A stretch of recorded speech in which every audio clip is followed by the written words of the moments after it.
released and safe. How long have you been employed by the DCI? I've been a DCI agent since April of 2011. I've been assigned to the Major Crime Unit since October of 2014. Could you talk about your education and training that qualifies you for that work? After high school, I enlisted in the United States Marine Corps. I spent 4 years serving in the Marine Corps as an infantryman. In the summer of 2006, I got out of the Marine Corps to attend Mankato State University in Minnesota, where I achieved or earned a bachelor's degree in criminal justice from Mankato State University. In the fall of 2010, I was hired by the Iowa Department of Public Safety as a DCI agent to attend the 35th Basic Academy in Des Moines. I graduated from the academy in April of 2011, and then I was assigned to the Gaming Bureau. Every casino in Iowa has DCI agents at the facilities, so I was in that role for approximately 3.5 years prior to being promoted to the Major Crime Unit in October of 2014. Can you talk a little bit about your general duties there at the DCI? DCI agents, we are an assist agency, so we assist local jurisdictions, sheriff's offices within my unit specifically, typically felony level cases. We can work anything from general death investigations, homicides, officer-involved shootings, theft cases, child pornography cases. Usually it's felony level cases.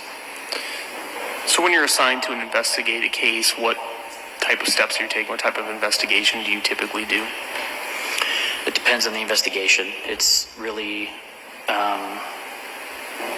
we'll conduct interviews. Depending on the circumstances, a DCI agent will process the scene themselves. Depending on the circumstances, we may utilize the crime scene team out of Ankeny in some cases. We do everything from interviews, neighborhood canvassing. I mean, it just depends. Each case is a little different. All right. Were you assigned to investigate the death of Ryan Cooper in June of 2021? Yes, I received a phone call at approximately 6:30 a.m. on Friday, June 18th, 2021, from my direct supervisor, Special Agent in Charge, Rick Ron, and Ron is R-A-H-N. SAC Ron informed me that the Tama County Sheriff's Office was requesting the assistance of the DCI with a death investigation in rural Tama County, and asked that I make my way to Tama County to assist. And then he informed me that I would be the case agent in this particular case. What is a case agent?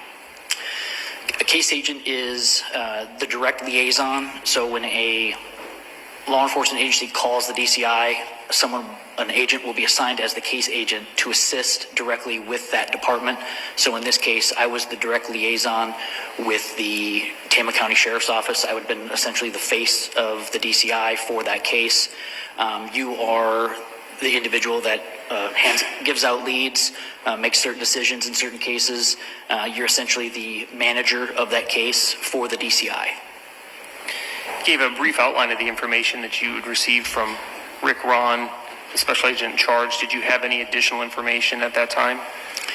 I got information that we had a male decedent identified as Ryan Cooper, who was found dead in his recliner chair in his living room, and that his wife, 3 children, and his brother were present when the Tama County Sheriff's Office arrived on scene.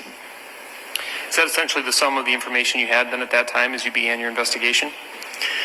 Yes, from where I lived at that time to my arrival in Toledo, Iowa, it took about approximately an hour and a half, so there was a phone call and that information was provided to me. So I didn't get any more information until I arrived in Toledo. What were the initial steps then, or the initial step that you took in your investigation? The first thing I did was interview Karina Cooper, which would have been the wife of Ryan Cooper. And heading into that interview, what is the nature or purpose of that interview?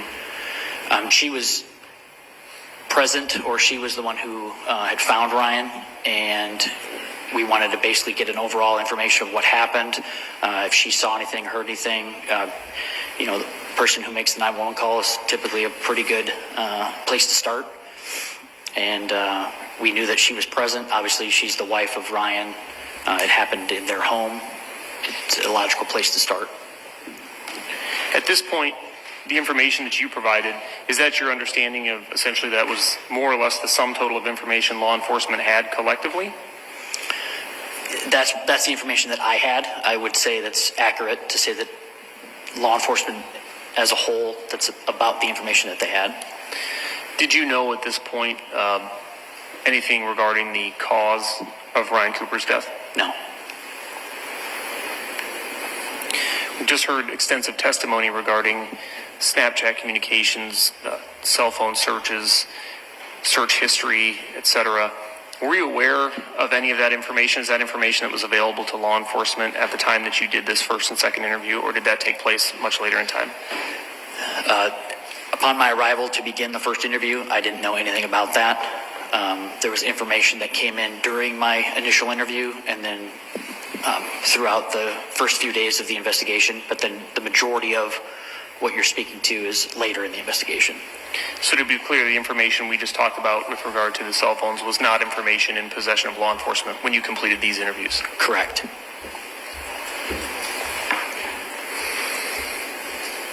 So you stated that you interviewed Karina Cooper this was on June 18th? Yes, it was the morning of June 18th. So approximately what time did that interview take place? 9:39 a.m. is when I started my recording.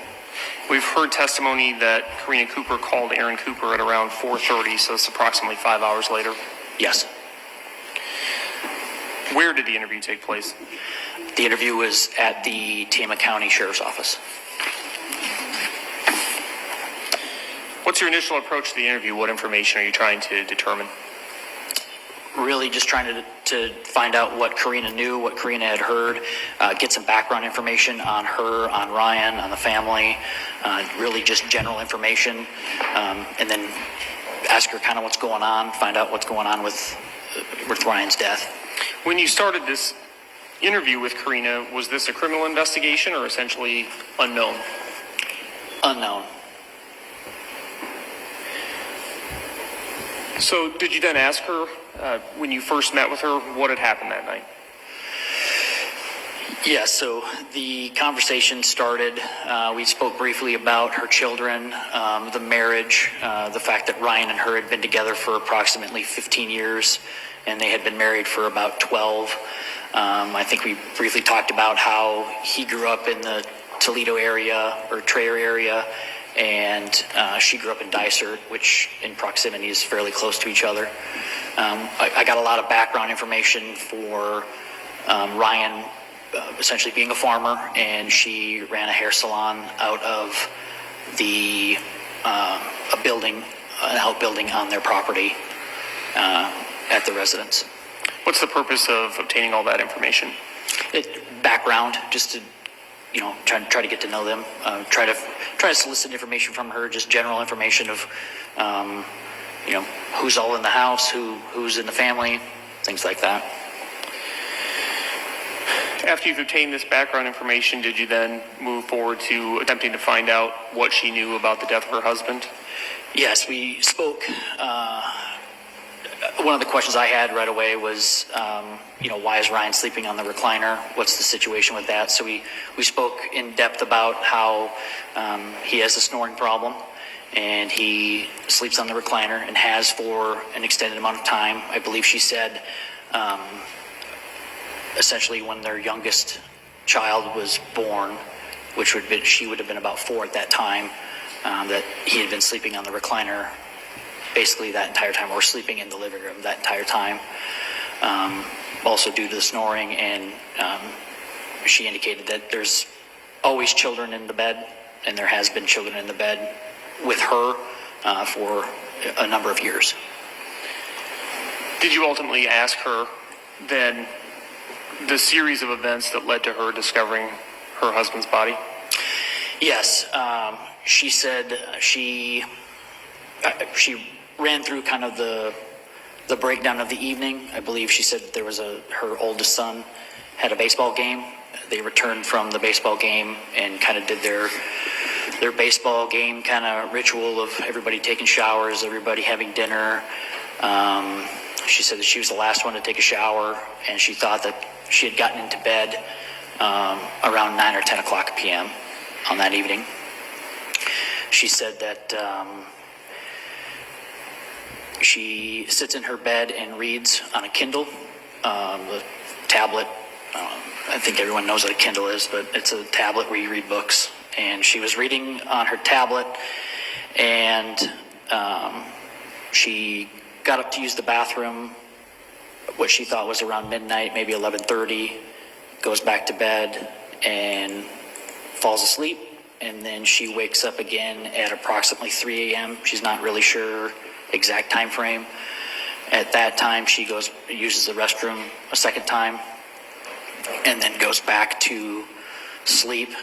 She noted that when she got up at around the midnight 11:30 time frame,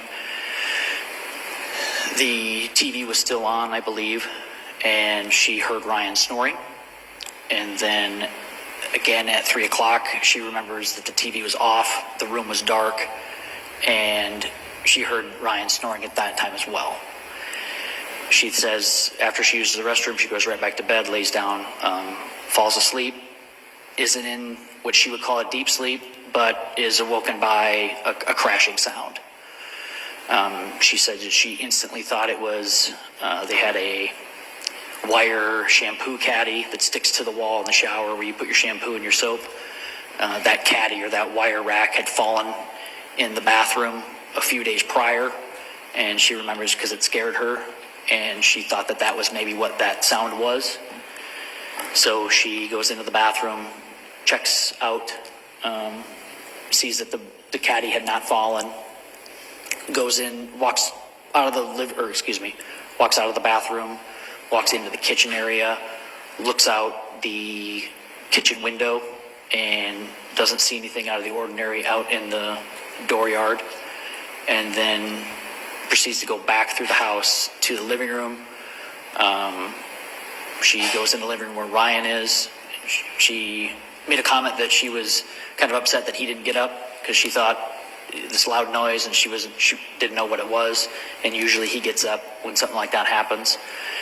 And so she goes in there to turn on the light, and then she at first thinks he's just sleeping, and then she notices all the blood. Did she talk to you about her actions after she first noticed Ryan? I remember she said that she, at one time, looks on him to see if she sees any markings or any, she can't understand where the blood is coming from. I remember she said that she freaked out.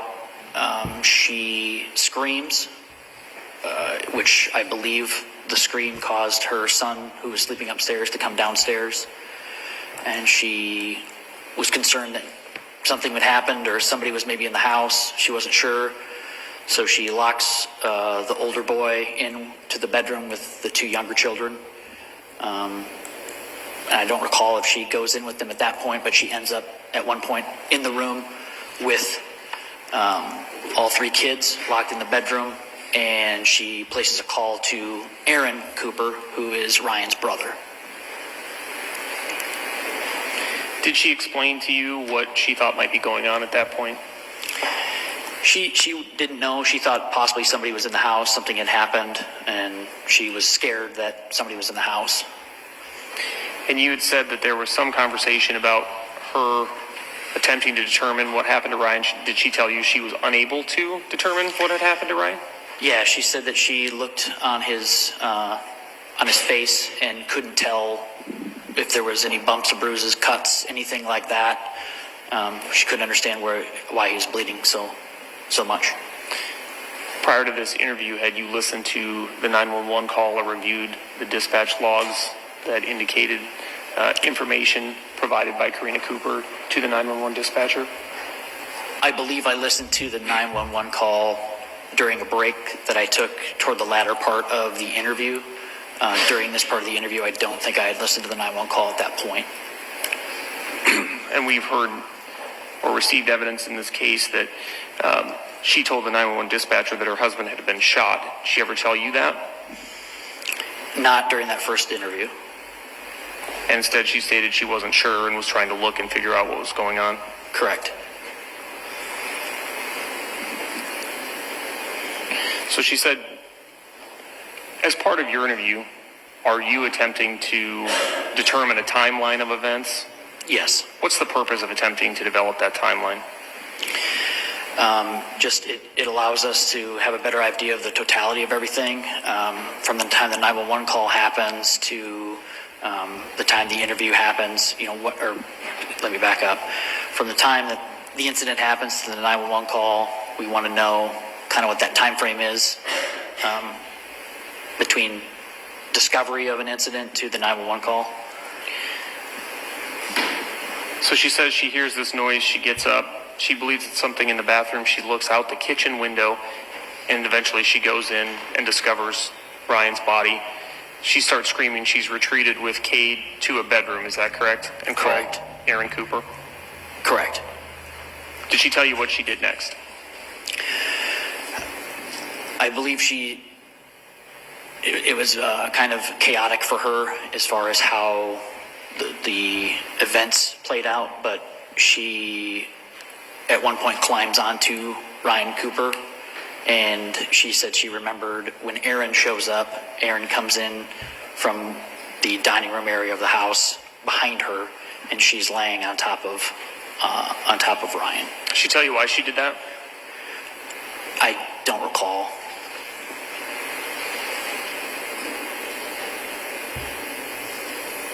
Any additional information she was able to provide you about her initial response to finding Ryan Cooper dead?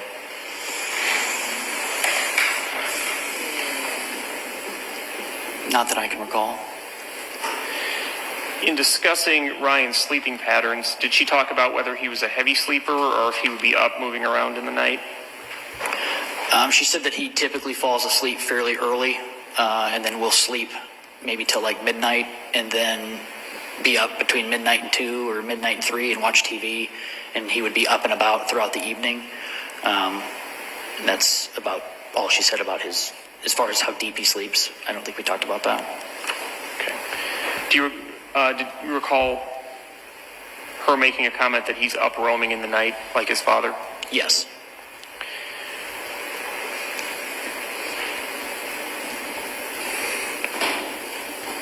Did this information prompt any further questions or inquiry on your part?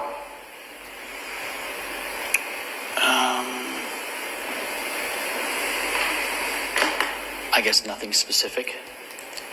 So at this point, you're really just trying to gain an understanding of what had occurred from Karina. Correct. Did you ask if there was anyone that she was aware of that would want to hurt Ryan? I did. She said no. What's the purpose of asking that question?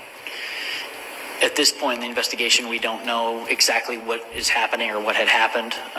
There's still a lot of investigating to do, a lot of information to gather. And so in the event that this is a violent crime or something with malice, we want to know who are Ryan Cooper's enemies, who are the people that he's fighting with, who could possibly have done this.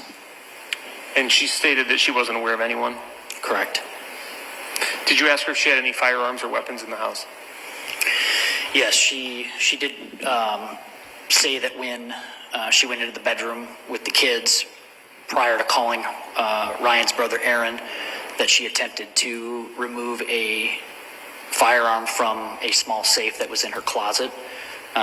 She was unable to do so. She said that she's not familiar with the gun, has never shot the gun, doesn't know how to use it, and she couldn't even get the safe open to retrieve the firearm. Did you ask her specifically if she knew how to shoot the gun or if she's ever used it, or did she volunteer that information? She volunteered that information. As part of your interview, are you making observations of her demeanor? Yes. For what purpose? Just to see how she's reacting to questions or how she's just her general attitude during that conversation. Any initial observations that you thought were important at that time? She seemed to be doing a lot of crying, but I didn't see a lot of tears. Were you familiar with the name Huston Danker when you went into this interview? On the break in the interview, I think about an hour into the interview, we take a short break. And I think during that break is when the name Huston Danker is brought to my attention. And what information did you have about Huston Danker? It was talked about while Karina is being interviewed, Ehemann Cooper is being interviewed at the same time. And Ehemann brought up Huston Danker's name, and that there was a Snapchat that had been viewed by Ryan on Karina's phone, and it was from Houston, and it was details or the information on. Sustained. Judge may respond. Agent Herman, you received some information that it sounds like there was a Snapchat message or something involving Huston Danker, and this information was provided by Ehemann Cooper, correct? Correct.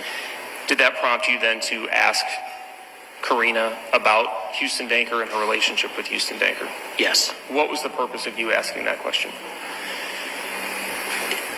The information was that she may have had an affair or that there was some sort of romantic relationship or physical relationship between Huston and Karina. How or why would that be relevant to your investigation? Well, typically, husbands and boyfriends don't get along very well, typically. And so there's the information that Karina might be seeing someone else and maybe Ryan knows about it. There could be a conflict between those two that Karina didn't disclose to us at the beginning of the conversation. The interview that you completed then on the morning of June 18th with Karina Cooper, was that recorded? Yes. Have you had an opportunity to view the recording that was completed? Yes. Did it fairly and accurately capture the conversation you had with Karina Cooper on that morning? Yes. Your Honor, at this point, the state would move to admit and publish portions of move to admit and publish State's Exhibit number 197, which is portions of the interview completed with Karina Cooper. Well, you may resume. Are you wanting me to start with this, or did you have a question, or where are we at? Yes, Judge. No, just a reminder that this is the first portion of your interview where you're asking Karina what occurred the night of the murder. So, you said that last night your daughter was kind of fussy and wasn't going to bed, so between 10 and midnight. She went to sleep fine. She, every once in a while, has I don't even want to call them night terrors, but it was like she was having a bad dream. So she was kind of fussing in her sleep. She wouldn't wake up, and so I was just kind of up in between reading my book with her, and I know it was close to midnight before I put it down. Okay. Anything else kind of off or just strange about last night? Nothing. Nothing? Okay. So you fall asleep between midnight. You think that you get up around 3 because that's your usual time. Okay. And then you go back to bed. I shut the door. The kids are in there. I went back to sleep. Okay. And I didn't feel like I was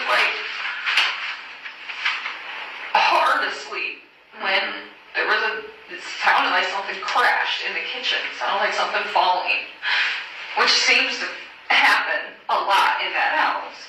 But the house is torn apart right now because we're working on it. I've got stuff sitting everywhere. Okay. It was loud. Like help me out here. Was it So we have a wire rack in the shower, and it's on a suction hook thing, and it fell a couple days ago. and it was loud, and it sounded just like that. Not just like that, but loud like that, like a racket.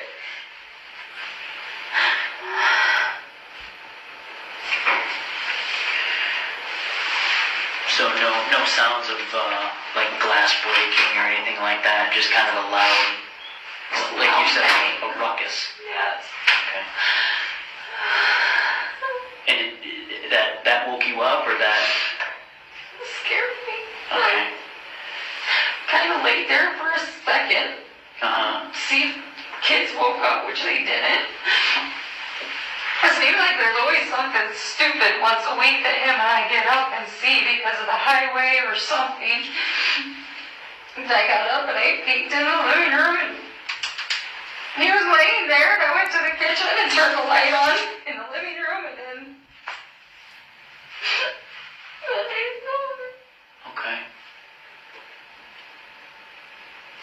I looked in there first before I went to the kitchen, and it looked like he was sleeping.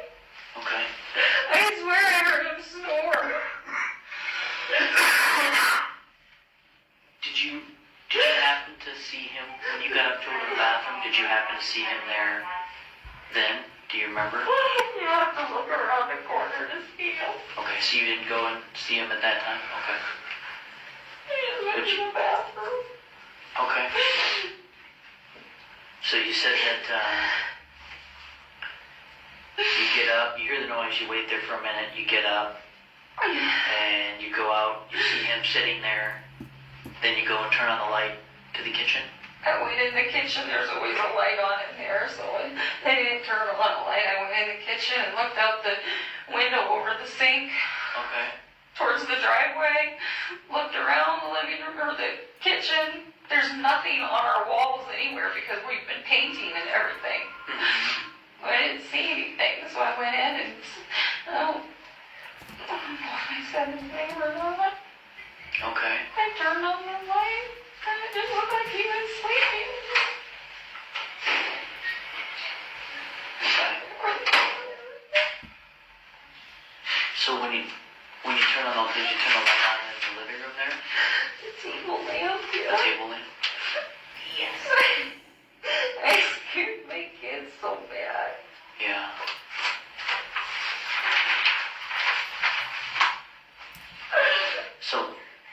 So when you turn on the light, what exactly do you remember seeing?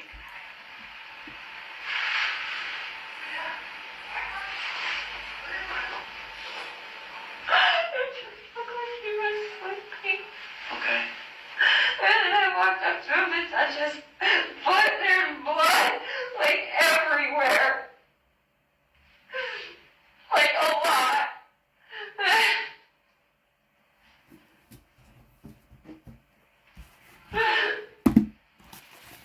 I tried to wake him up.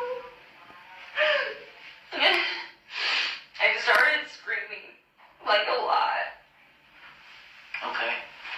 But I knew I scared the kids because Kate came running down. I don't know what I thought. I thought somebody was in the house. I put them in my bedroom and told them to lock the door. Then we called Aaron. And Aaron lives just down the road, right? Okay.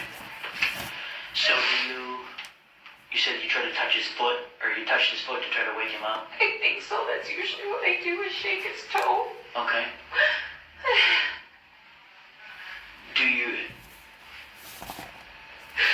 So let me backtrack. When you see him the very first time, he's sitting in the chair like he's sleeping. He's reclined in the chair and looks like he's sleeping.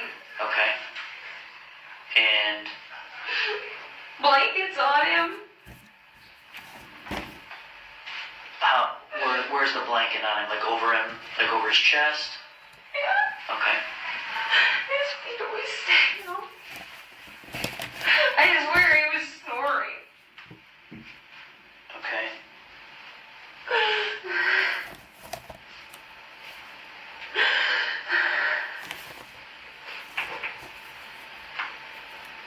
So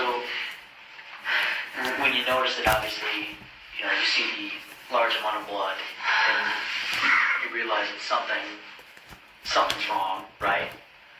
Do you make any attempt at, do you touch him? Do you? I crawled on him. I hit him. I think I was shaking him and screaming in his face to wake up. Okay.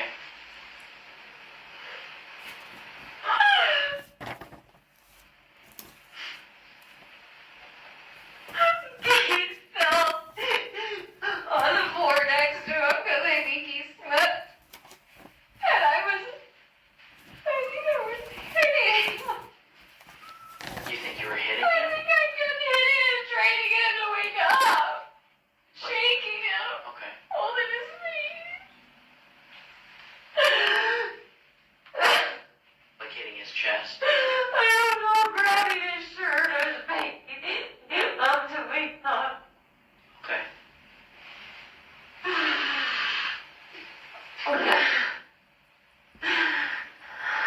So you said you thought that maybe somebody was in the house? That's what I thought. Did you hear any other sounds or commotions or anything other than the one that woke you up? No, nothing. Like, Cars go by all time of the night, but I didn't see it. I looked out the kitchen window. I didn't see anything. okay. No sounds of like the front door slamming shut or No, anyone running down your deck or down your steps or anything like that? no, nothing.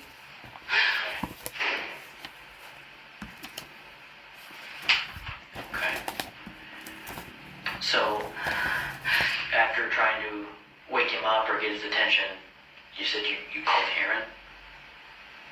I called Aaron before. Well, I touched him or whatever. And then I just remember I started screaming and screaming. And Kate came down. That's when I told him to get in my room with the other two kids, and I called Aaron from in there. Inside the room? Yeah, I think I locked the bedroom. I was in and out. I went in and locked it. And then I thought I had to go phone Brian. I had to go so he was there. I tried to get my stupid gun that I don't even know how to work and have never shot out of the safe that he said we had to have. And I couldn't even get the thing open. It's in our bedroom closet. Okay. And how big of a safe is it? Just a little? Just a one security type Okay. handgun safe that I don't even know how to open. Okay. And So, you couldn't get it open? I don't think so. Did you ever actually get the gun out of the safe? No. Okay. I touched the safe, I think, because it's some stupid fingerprint thing, I think, and I put my finger on it and nothing happened, and I was screaming, and Okay. I called Aaron. He said he was on his way, and I went back out. Okay. I told the kids to stay in the room, but they wouldn't, so I kept going back in there to take them in because I didn't want them to see. Yeah. And I was scared. I didn't know if somebody was there.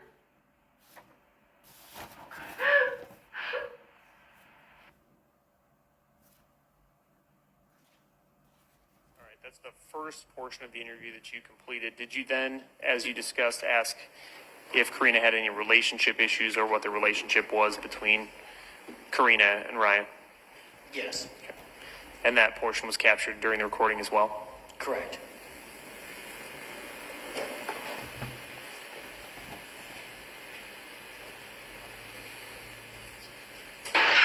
So nothing out of the ordinary with Ryan's behavior yesterday? Okay. Perfectly normal day. What about in the last few days or like the last week? Is there anything out of the ordinary with him or maybe between the two of you or anything like that? No? Better than we have been in a while. Kids are finally getting older and we can breathe again. Yeah. He's got a lot on his plate right now with the shops going up, and his mom passed away a year ago, so some shifting responsibilities with the farm, but Is his dad still with us? yeah, Okay. yeah, Other than Aaron, how many siblings does he have? he's got a sister in Ames Okay. that's about 10 years older than him, What's her name? Michelle Michelle. Is it Cooper? Is she still? Wilson. Wilson? Okay. Everything's he just works, but he's been side dressing and bailing. He's busy. We both are always going or working, not really going. If I'm not with the kids, I'm working. I have a side business that I make soap and stuff. We just work and stay home. Okay. You mentioned that things have been better now recently than they were in the past. Not that they've been bad. We're just finally getting to spend some time together again and not have a child all the time on top of us. Yeah. Never been bad. No real issues between the two of you? Okay.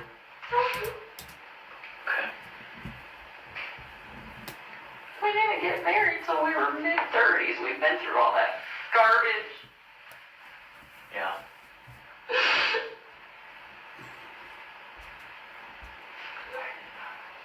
We had plans.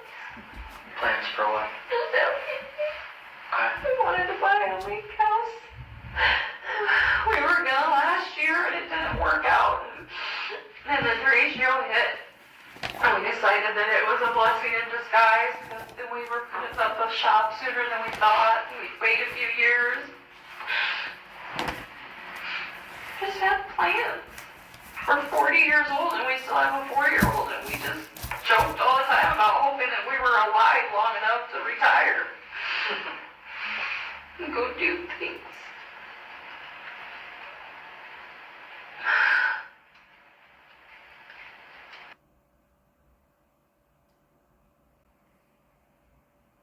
Agent Herman, just briefly, and then I'll play another clip from your video.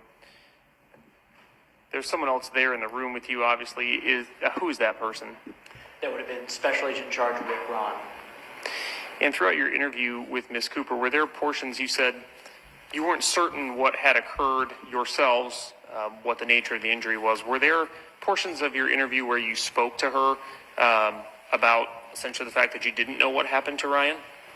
Yes, we talked about that it could be a medical situation. We briefly discussed if she had any thoughts that maybe it was a suicide by Ryan or anything like that. You stated to Ms. Cooper that it could potentially be a medical situation. We'd said we didn't know, and we've seen cases where this is a result of a medical emergency as opposed to something violent or something malicious. Considering that she had indicated to 911 that her husband had been shot, did she ever correct you or offer any information as to what she believed happened to him? No.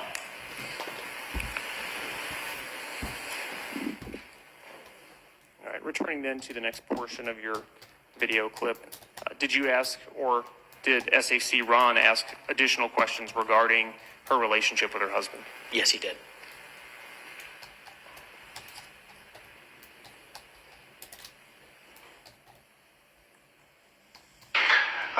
Again, not to be personal, okay, but again, these are things we need to ask just to try to figure this thing out.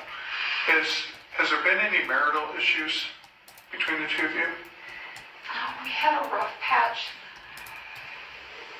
shortly after his mom passed away where we weren't getting along. There wasn't any real issue. We were just both sad and mad and not communicating. And it's something how the ones you love the most, those are the ones sometimes you treat the worst. I'm a sometimes. talker and he's not, and I was always pushing the, breathe, whatever, talk, and Yeah, he shuts down, and okay. nothing where there was ever any doubt about our marriage. Okay, so no affairs of any kind? No. By no. him or by you? And the only reason I ask is if someone went in and did something to him, and again, we don't know. Could be that, could be medical, we don't know. I'm just thinking about like the scorned lover type of thing or anything like that. No. Okay. So there's no We no don't concern go for that? anywhere, we don't do anything. He might go to the bar after work with his friend Riley, and he's never home past 8. That's how exciting we are. It's, like I We're the said, same way. we weren't talking and getting along, but we finally talked it out, and there was never Never any issues like that? Okay. I don't think, I know I never worried about it. I don't think either one. It's just, like I said, he's been divorced. We got married in our 30s. We didn't.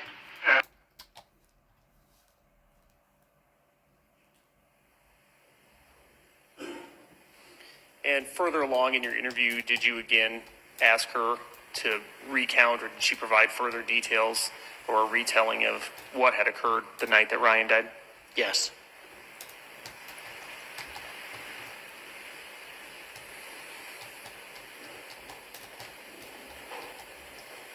We got to kind of regroup here. We're going to try our best to get to the bottom of this, okay? You know, and again, we don't know. It could very well be, like I said, a medical thing, because we've seen that before. And he is how old? 42? Or something else could happen. That's what we're going to try to find out and figure out.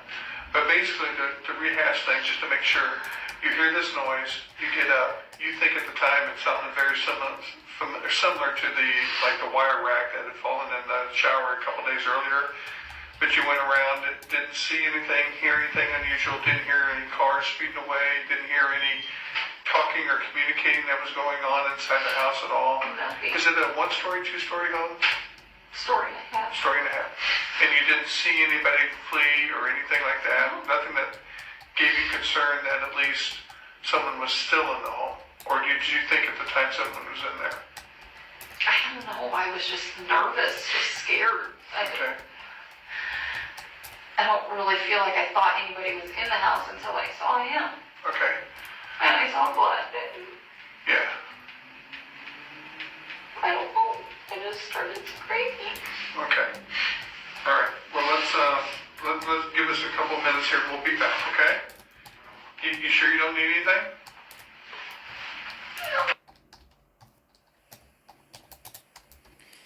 So she had recounted her story a couple separate times. At any point, did she talk to you about sending Snapchat messages with Huston Danker at 3:30 in the morning? No. Did she ever mention using her phone or deleting photos?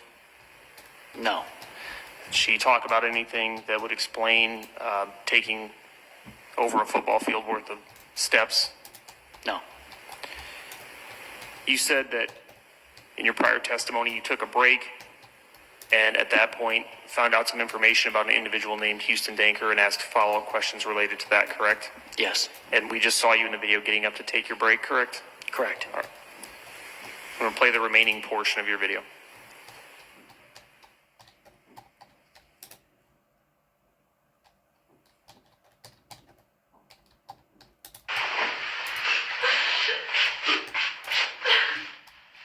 As Rick said earlier,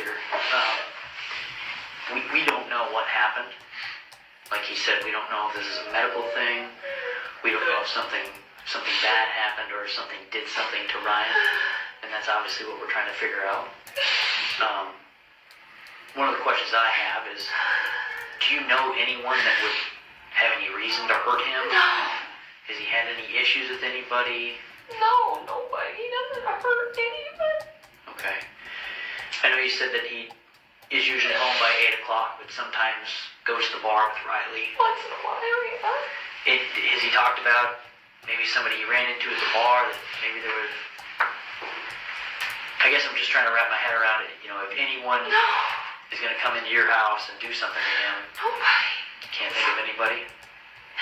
Everybody loves him. Okay. He just works all the time and comes home. What can you tell me about your relationship with Huston? Danker? Yeah. My friend? Okay. And I'm going to be blunt with you and be forward with you. The only reason we ask is Aaron made mention about maybe Ryan seen something on your Snapchat. Not that that was Houston, but maybe there was something with your Snapchat. Last fall, there was a Snapchat that wasn't even meant for me. Okay, tell me about that. Supposedly, Ryan saw it, not me. And he told me about it. It was something about a married woman and seeing her naked or something like that. Okay. And Ryan saw it and confronted me, and I confronted Houston, who were friends on Snapchat, and that's it. So, And he swore up and down to both of us that it wasn't intended for me. And that was the end of it. so Houston sent us. I guess I'm not familiar with Snapchat. I don't use it.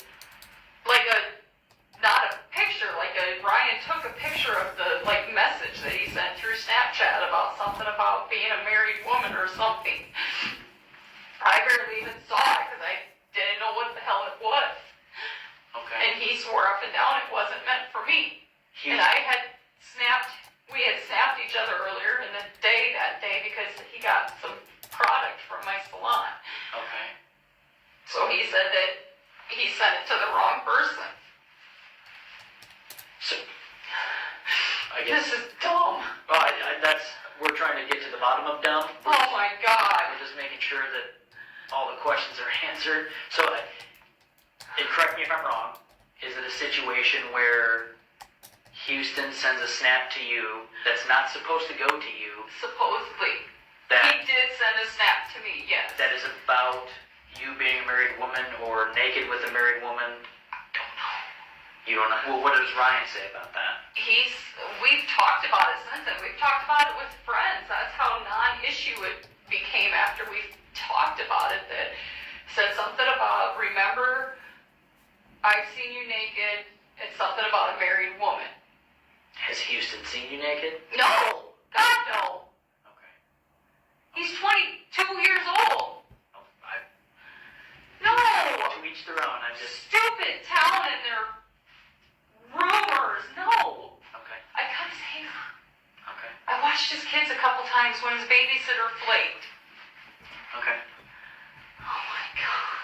We don't know unless we ask. Right?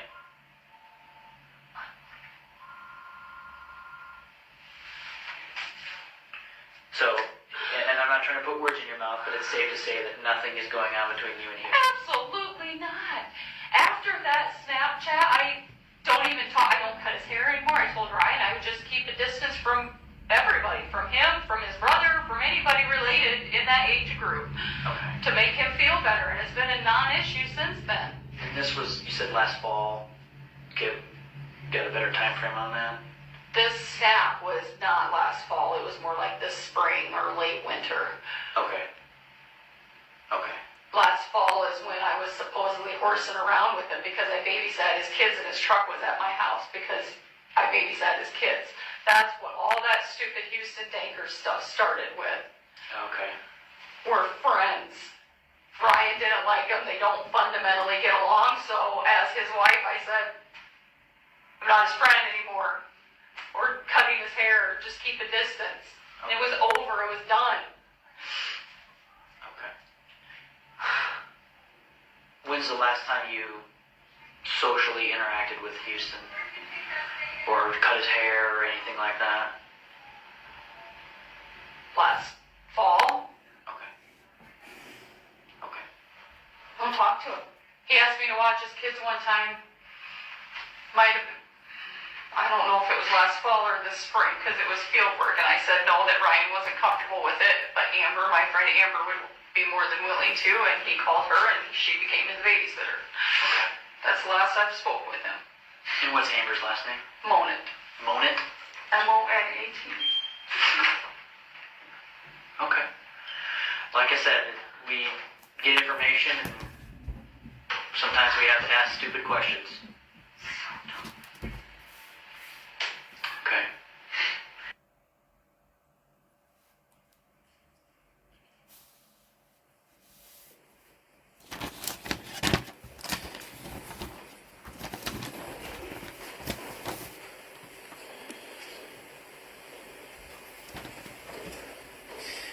So that interview took place as you said, it started approximately 5 hours after that phone call to Ehemann Cooper, which was at 4:30 a.m.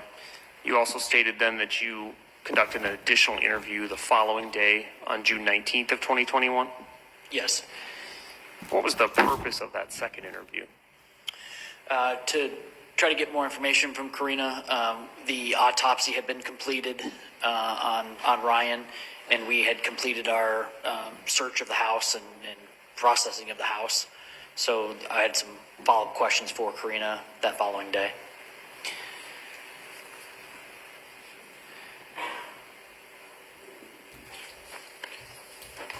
When you were going to interview that second day, what additional information beyond the information you received from the autopsy did you have?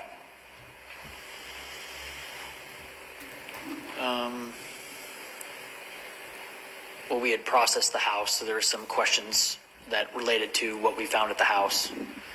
I guess I don't know specifically what you're asking. Certainly. So you had said that the house had been processed. Did you participate in what you called processing that house?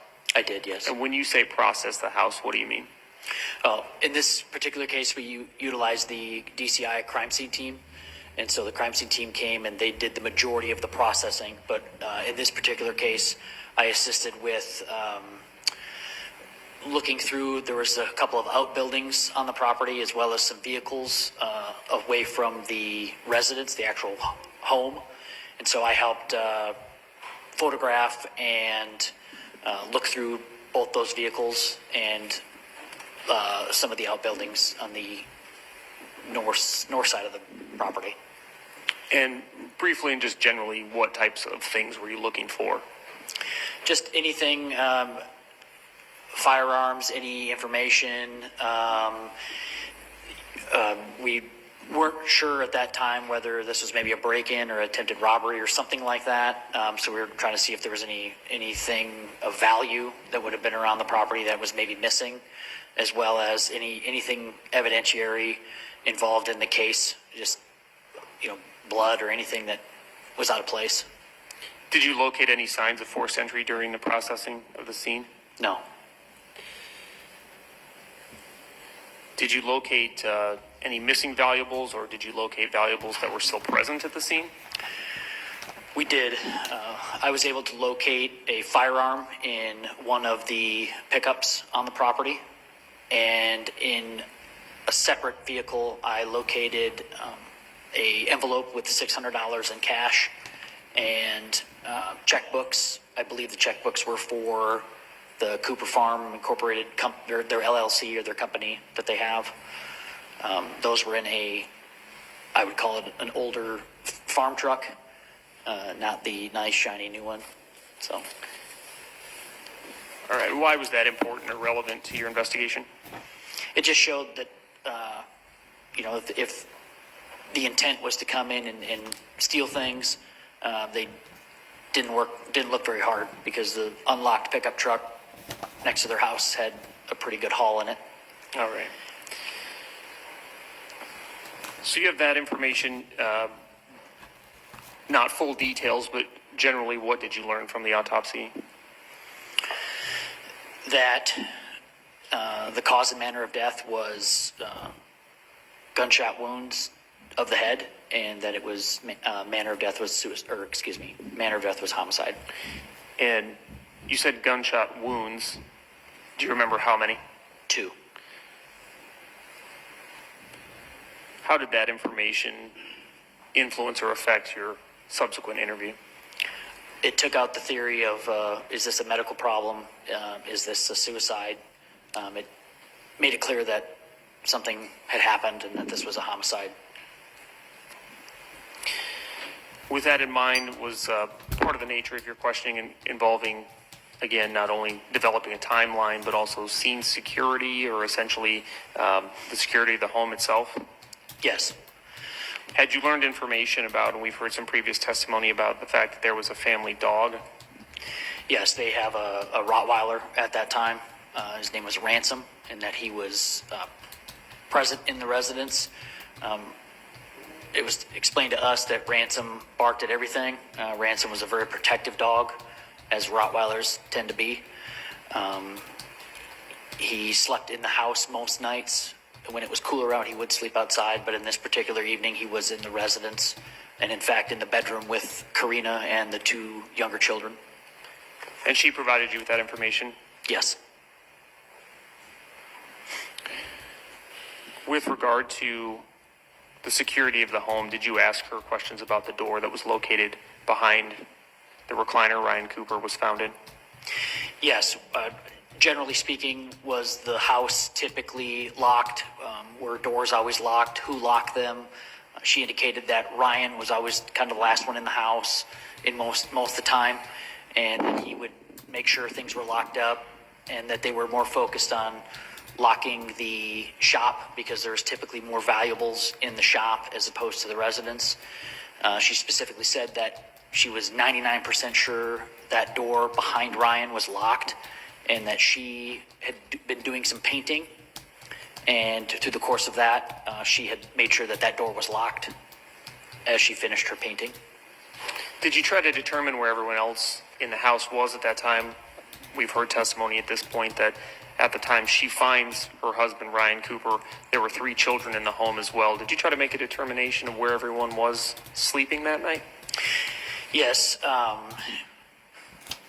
She stated that she had made a deal with the kids that she would paint their rooms whatever color they wanted over the summer, but kind of the reward would be that all kids would be back in their beds, and that Cade, the oldest boy, was sleeping upstairs.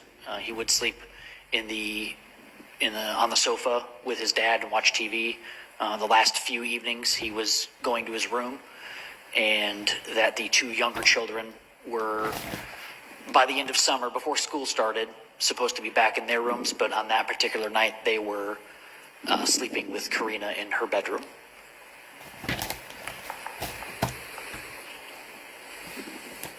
Ultimately, did you begin to develop suspicions or have concerns that Karina Cooper may be involved in the death of Ryan Cooper? Yes. And during this interview, did you confront her with that suspicion? Yes, I did. And what did she tell you? I believe she said it was ridiculous. She made comments about Huston Danker, and that made comments about Ryan's, because Ryan sleeps in the other room, or that they maybe don't get along all the time, that why would that be a reason for her to kill him? Something to that effect. Did she say she was sleeping? Yes, she was sleeping at the time. She stated that when this happened, she was sleeping and she woke up from the loud noise. And did you conduct this interview by yourself, or was there another agent present? Agent Trent Villada was also present during that time. And similar to the last recording, or the last interview that you did, was that recorded, the interview Yeah. that you completed on the 19th? Yes.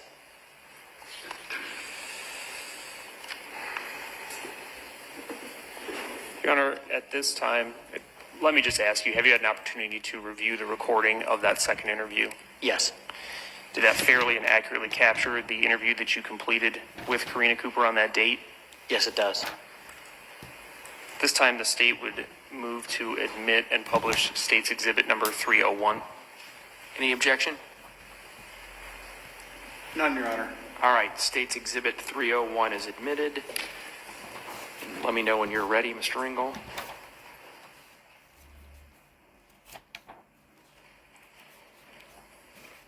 And again, this isn't the full interview. These are portions of the interview that you completed. And initially, or at least during a portion of this interview, you spoke with her about the dog Ransom, correct? Correct. Are you ready, Mr. Ringgold? Yes.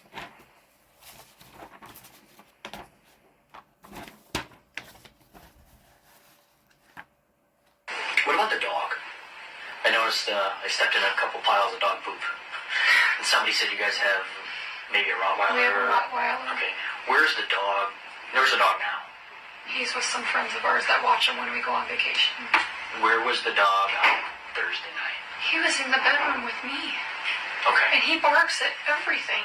Okay. And he woke up when I woke up to the noise and let out a little. To the loud noises. Yeah, Okay. but he's usually upstairs with Kate. But since we took the carpet out, he's afraid of the wood on the steps. So I tripped over him leaving my bedroom. That's what we just talked about today, that if somebody was in the house, he would have been raising hell, I would think. He barks at everything. Okay. But he's in the house every night. Either he kind of wanders around the house. Okay. Do you typically leave your bedroom door open? Yes. So he's, for the lack of a better term, he's a free-range dog. Yes. We have 2 cockapoos that if you let them in the carpet, the minute they see carpet, they're going to pee on it.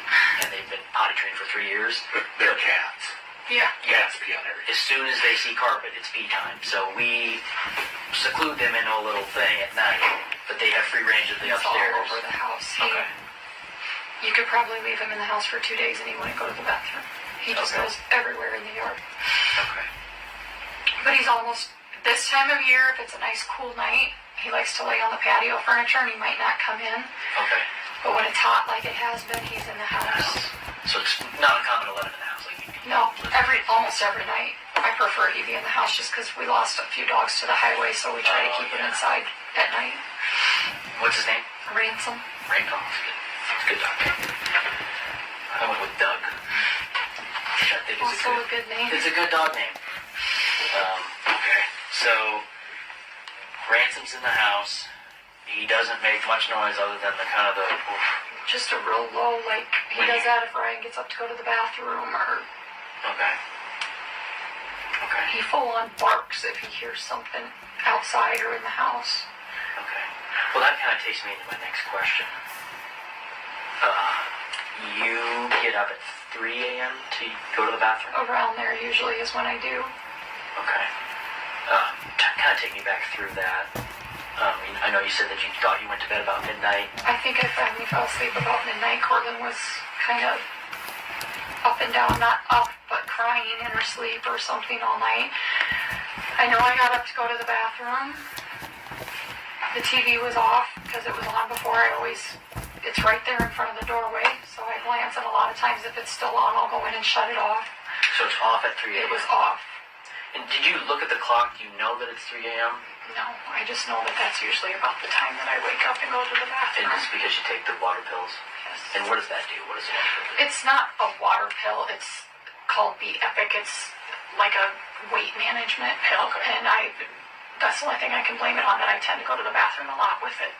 And specifically, middle of the night? Specifically, first few hours in the morning when I take the morning one, and then middle of the night. And then that I kind of chalk up to being 44 years old. I don't know. Okay. But it's Just wait almost till you always hit about the 50. same time. I have to get up and go to the bathroom every middle of the night, too. And then sometimes I can't fall back asleep. So when you, I guess, the way I should have asked that question is when you say 3 o'clock, you don't know that it's 3 o'clock. You're just going off of past experience of, hey, my middle of the night, I gotta pee. Yeah, I'm guessing You it was go around out there and the TV's off, and you said you hear Ryan snoring. I hear him snoring. Okay. So time aside, at that time, whatever time it is, TV's off, he's snoring, you're 100% sure of that. You go to the bathroom, you go back to bed, you fall asleep right away. I don't know. I don't feel like I was sound asleep, you know? So Sometimes I can't fall back asleep and I'll, get on my phone because half the time I'm apologizing to Katie Morrison, my good friend, because she'll always joke with me, are you always up at 3? Because I'll respond to a message or something to her at 3 and then realize it's 3 in the morning. So I didn't get on. I think I fell right back asleep, but I don't feel like I was in a deep, deep sleep. Does that make sense? I don't feel like I'd been asleep for hours. okay. And then what happens? And then I wake up to a noise, like a crash is the best way I can describe it. And the first thing I thought was the shower caddy that had fallen the day before and scared Kate and I. And now he says he heard that too. Kate says that? Yeah, but he's heard me talking for a day and I don't know Yeah. what to And take. he's upstairs, right? He's upstairs. So I got up and I know that I glanced at the living room, see his foot Went to the bathroom, flipped on the light. That thing wasn't down. Flipped off the light, went to the kitchen and looked out over the sink. That's what we... And then I was pissed because he wasn't up. Usually he gets up too, and we're like, what was that noise? And went in the living room and said his name, and there was no answer, and I swear I heard him snore. From the kitchen is where I swear I heard him snore. And I turned on the table lamp, and just glancing at him, adjusting my eyes, it looked like he was laying there sleeping. And then there was blood. Okay. A lot of it. A lot of blood. And I just started screaming. I thought somebody was there.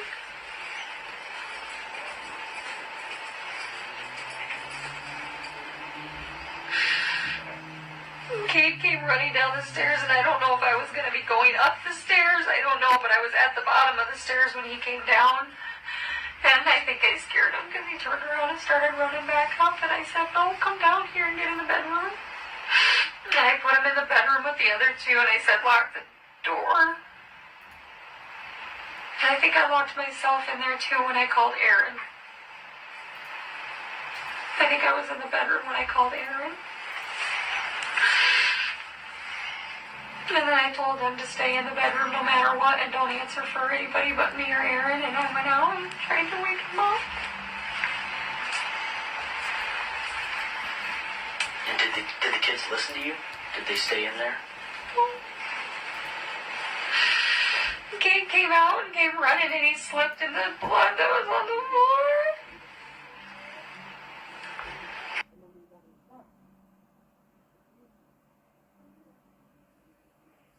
You had stated that you had information from the autopsy that Ryan Cooper had sustained 2 gunshot wounds to the face. Had that information, to your knowledge, been shared with Karina Cooper prior to this interview? No, And did you ask her again what she believed had happened to Ryan? I did.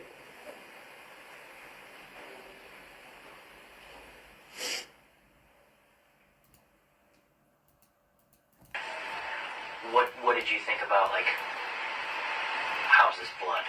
Like, what? I didn't. I don't know. I was looking all over him trying to find a cut, a shot, a bump. I was just looking, trying to figure out where the blood came from, and I couldn't find anything. You couldn't find out? Okay. Nothing stood out to you? No noticeable marks? His one eye was open. That was the only thing that I Okay. keep remembering. I couldn't find. It seemed like it was all around his face, though, and his neck. Okay. I didn't pull the blanket back. I just kept grabbing his face.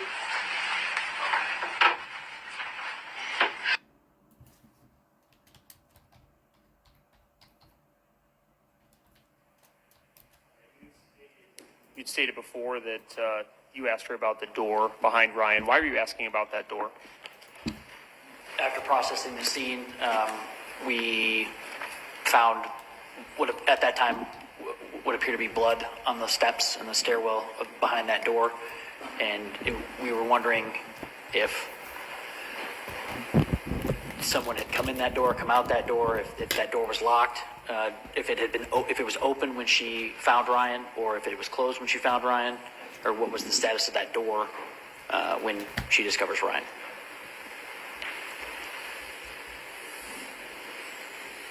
Do you know, I understand it's a chaotic situation, but do you know, does anybody go in or out that living room door? I don't think so.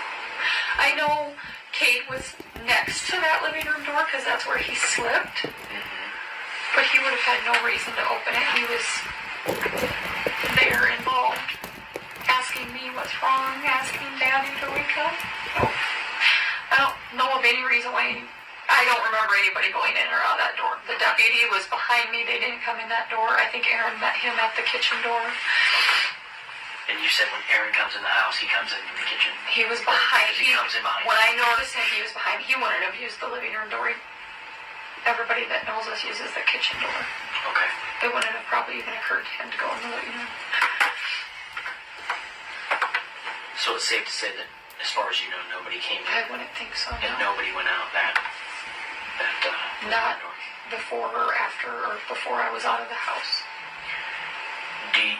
Now I'm going to ask you a tough question. Do you know for sure that that door is closed when you come in there? I think so. I mean, it's right by his chair. I think I would notice if it was open. Yeah, that's my I opinion am too. 99% certain it was closed. Okay. That's a pretty... It's literally less than a foot away from his chair. Yeah, I would have pretty good noticed. percentage. Yeah. I know I was losing my mind, but I'm sure I would notice. I've been over it a million times in my head. Because Kate keeps asking me if there was a lamp or anything, and I just painted. There wasn't anything in the room. Okay.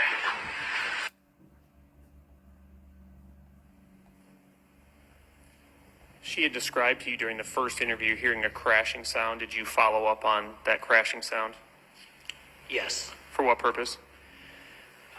We wanted to see if something had in fact fallen off the wall or fallen off a shelf or something in the house to see if there was a reason why she heard a crash. Did you or Agent Valletta also make an attempt to determine, a timeline? She stated that she was in bed between when she heard that crash and when she got up. Yes. What did she tell you? Between 5 and 10 seconds.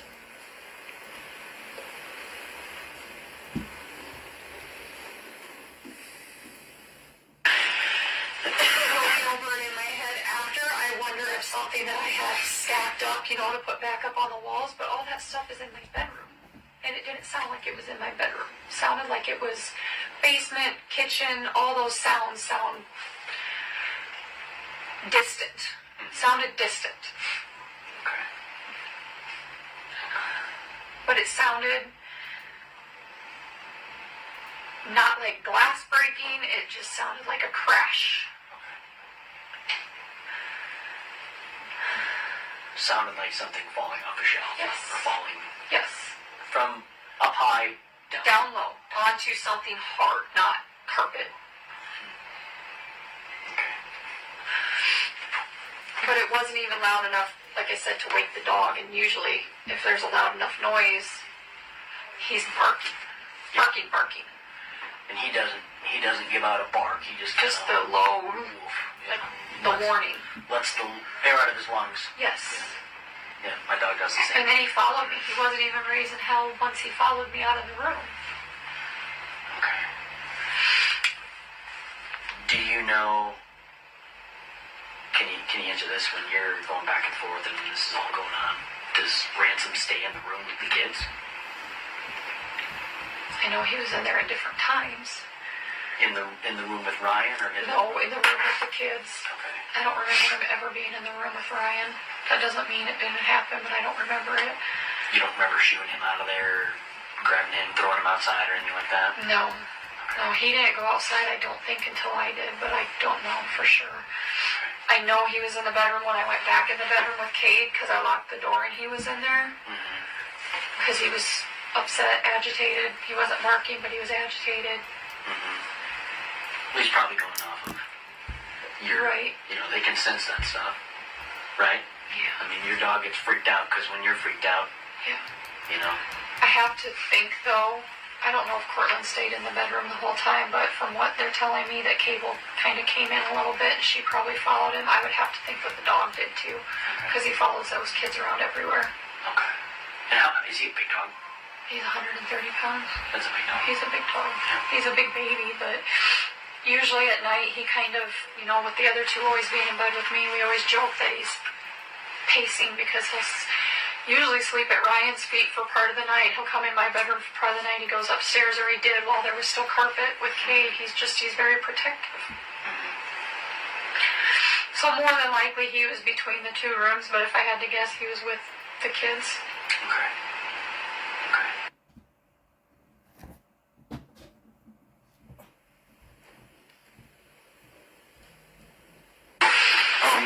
We were talking about nightly routines, lights on in the house at night. I can't see crap in the dark, so I have to leave like a kitchen light on. Sometimes I fall asleep on the couch, or sometimes when I snore, I get kicked in the spare bedroom. So I have little lights everywhere. Is that kind of, with little kids, is that how you guys operate? It's not so much lights, it's me and my decorating that, yes, we have usually quite a few small, like, I call them nightlight Right. bulbs, but they're in a Kinda like- decorative thing. The kitchen is usually pretty well lit. Got one similar to that in the living room and the dining room, but neither one are plugged in because I just painted and I haven't put everything back. But the house, I would say, is lit decently. My bedroom is very, very dark.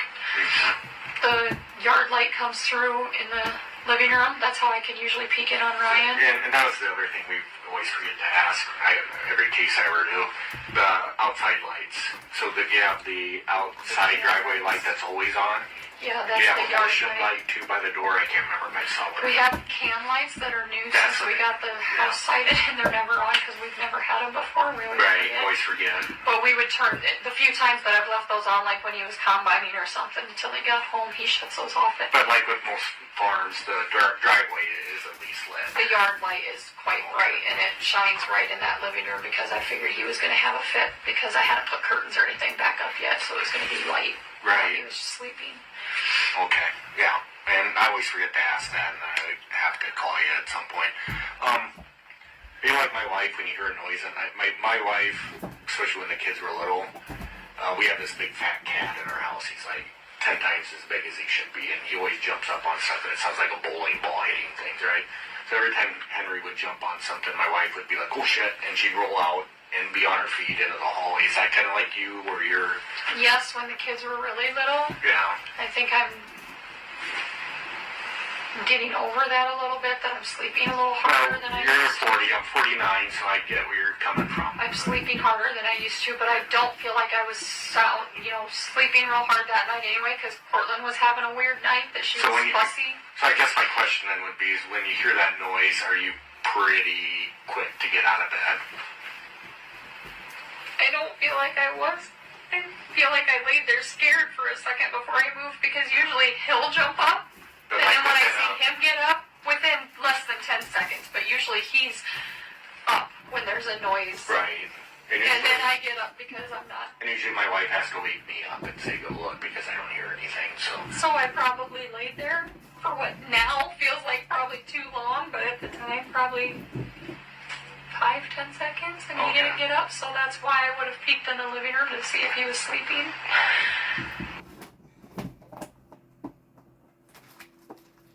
During the course of the interview, did you ask her about the state of any blood that she observed? Yes, she was asked what the blood looked like. She made mention of it was chunky or clotted, And why are you asking those questions? because depending on temperature, depending on location, blood clots a little bit differently. It's not necessarily going to clot right away. So it's curious as to whether there were clots there when she found it, or when she found Ryan. All right.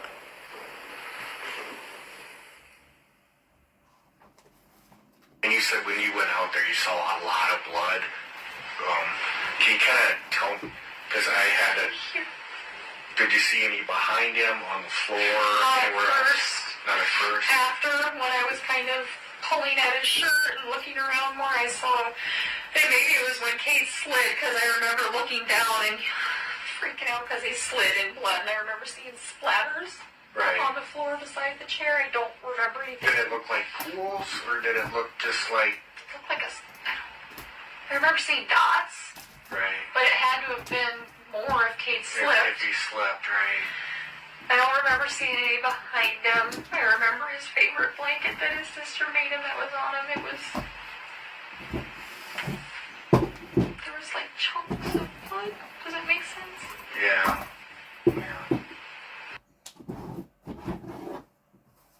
All right. And was it towards the end of your interview then that you had confronted her with your suspicions? Yes.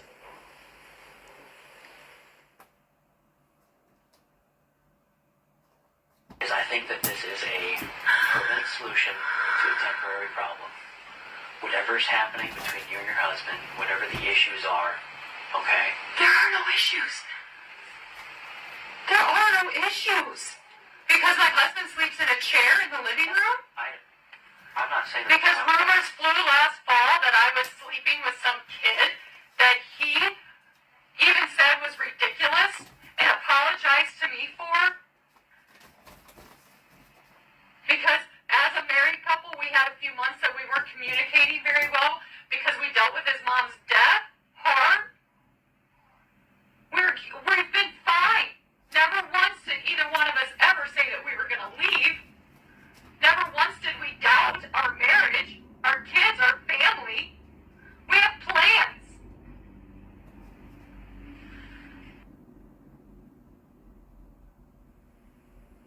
Thank you, Judge. That's the end of that exhibit.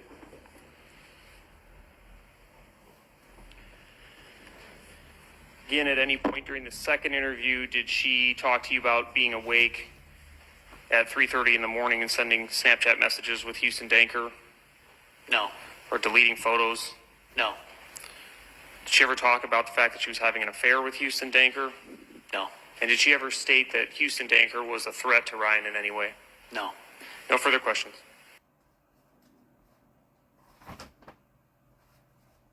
So, you said that last night your daughter was kind of fussy and wasn't going to bed, so between 10 and midnight.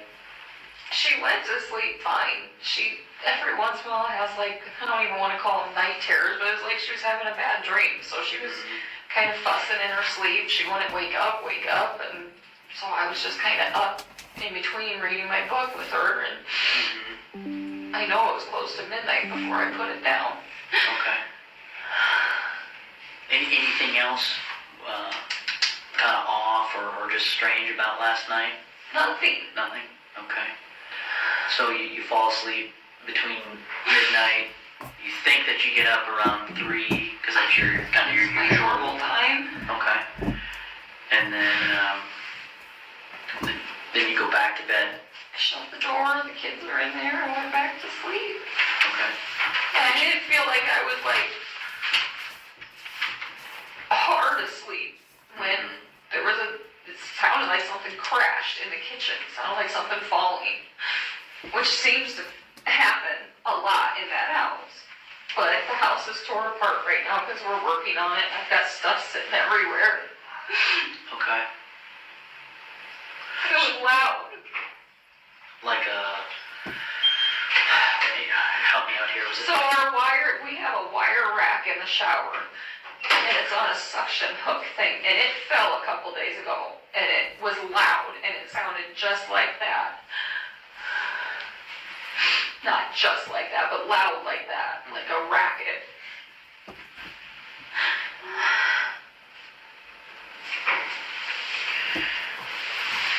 So no sounds of like glass breaking or anything like that. Just kind of a loud, like you said, a ruckus. Yes. Okay.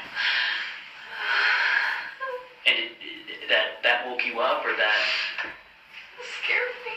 Okay. Kind of laid there for a second. See if kids woke up, which they didn't. It seems like there's always something stupid once a week that him and I get up and see because of the highway or something. And I got up and I peeked in the living room and he was laying there, and I went to the kitchen and turned the light on in the living room, and then he's gone. Okay. I looked in there first before I went to the kitchen, and it looked like he was sleeping. Okay. I swear I heard him snore. Did you happen to see him when you got up to go to the bathroom? Did you happen to see him there then? Do you remember? You have to look around the corner to see him. Okay, so you didn't go and see him at that time? Okay. He just went to the bathroom. Okay. So you said that you get up, you hear the noise, you wait there for a minute, you get up, and you go out, you see him sitting there, then you go and turn on the light to the kitchen. I went in the kitchen, there's always a light on in there, so they didn't turn on the light. I went in the kitchen and looked out the window over the sink Okay. towards towards the driveway, looked around the living room or the kitchen. There's nothing on our walls anywhere because we've been painting and everything. I didn't see anything, so I went in and I don't know if I said anything or not. Okay. I turned on the light and it didn't look like he was sleeping. Okay. So when you turn on did you turn the light on in the living room there? The table lamp, yeah. The table lamp? Yes. I scared my kids so bad. Yeah.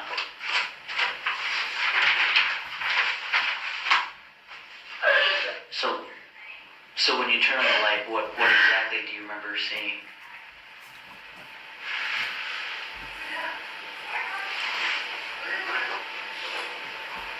It just looked like he was sleeping. Okay. And then I walked up to him and touched his foot. There's blood, like, everywhere.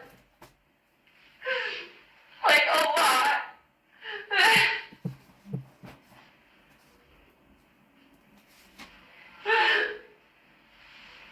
I tried to wake him up.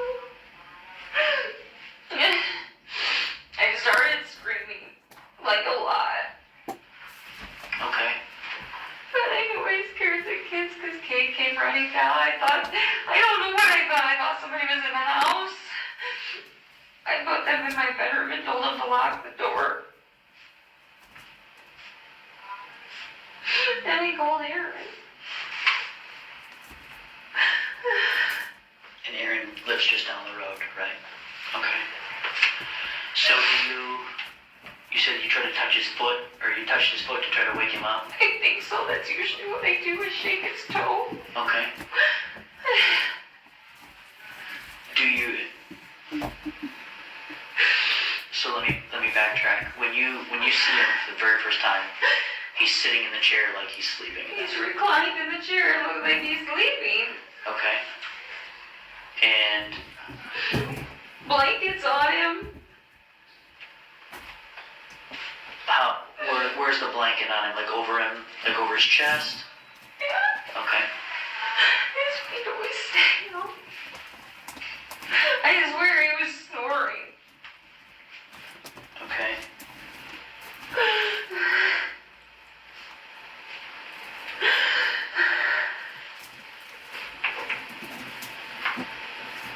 So, when you notice it, obviously, you know, you see the large amount of blood, and you realize that something's wrong, right?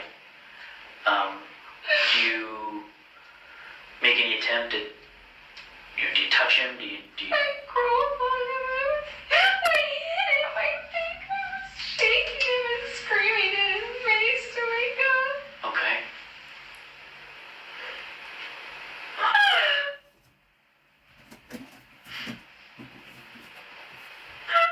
He fell on the floor next to him because I think he slipped. And I think I was hitting him.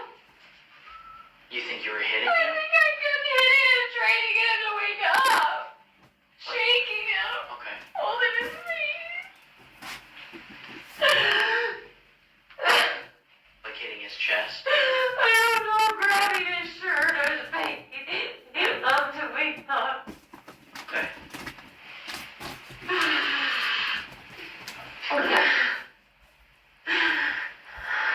So you said you thought that maybe somebody was in the house? That's what I thought. Did you hear any other sounds or commotions or anything other than the one that woke you up? No, nothing. Like, Cars go by all time of the night, but I didn't see it. I looked out the kitchen window. I didn't see anything. no sounds of like the front door slamming shut or No. anyone running down your deck or down your steps or anything like that? No, nothing.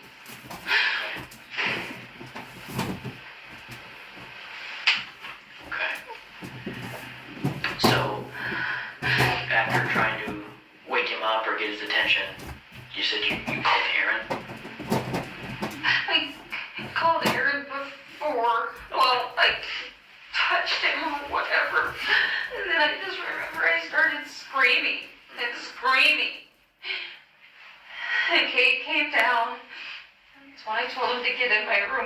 other two kids, and I called Aaron from in there.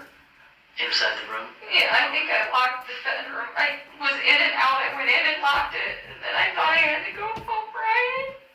I didn't know so he was there. I tried to get my stupid gun that I don't even know how to work and have never shot out of the safe that he said we had to have, and I couldn't even get the thing open. It's in our bedroom closet. Okay. And how big of a safe is it? Just Just a one security type Okay. handgun safe that I don't even know how to open. Okay. And So you couldn't get it open? I don't think so. Did you ever actually get the gun out of the safe? No. Okay. I touched the safe, I think, because it's some stupid fingerprint thing, I think, and I put my finger on it and nothing happened, and I was screaming, and Okay. I called Aaron. He said he was on his way, and I went back out. Okay.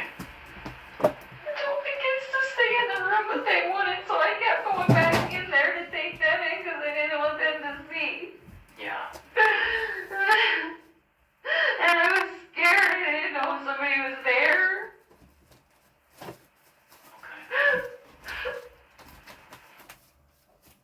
All right, that's the first portion of the interview that you completed. Did you then, as you discussed, ask if Karina had any relationship issues or what the relationship was between Karina and Ryan? Yes, And that portion was captured during the recording as well? correct.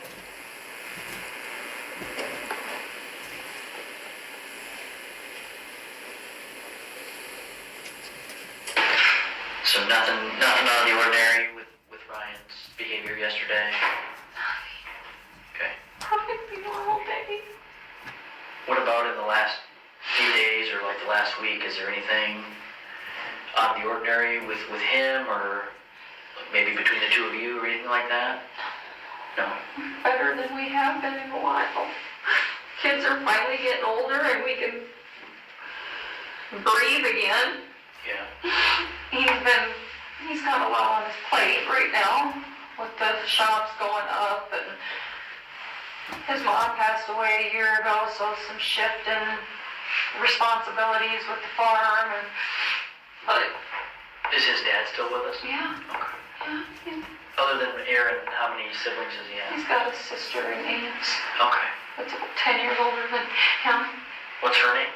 Michelle Michelle. Is it Cooper? Is she still? Wilson. Wilson?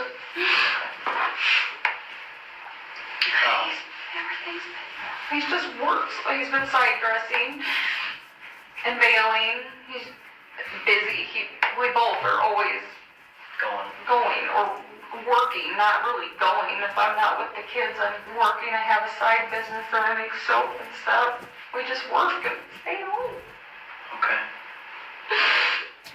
You mentioned that things have been better now recently than they were in the past. Not that they've been bad. We're just finally getting to spend some time together again and not have a child all the time on top of us. Yeah. Never been bad. No real issues between the two of you? Okay. We didn't get married till we were mid-30s. We've been through all that garbage. Yeah.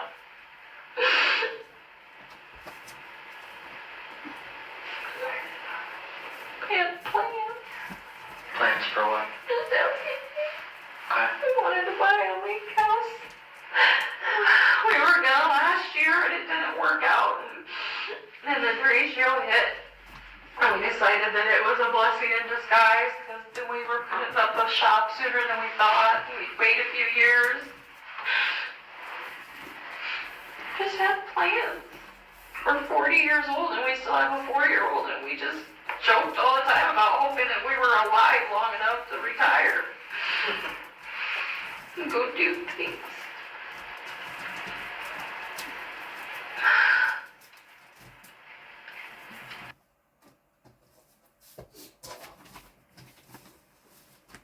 Agent Herman, just briefly, and then I'll play another clip from your video. There's someone else there in the room with you, obviously. Who is that person? That would have been Special Agent in Charge Rick Ron. And throughout your interview with Ms. Cooper, were there portions you said you weren't certain what had occurred yourselves, what the nature of the injury was? Were there portions of your interview where you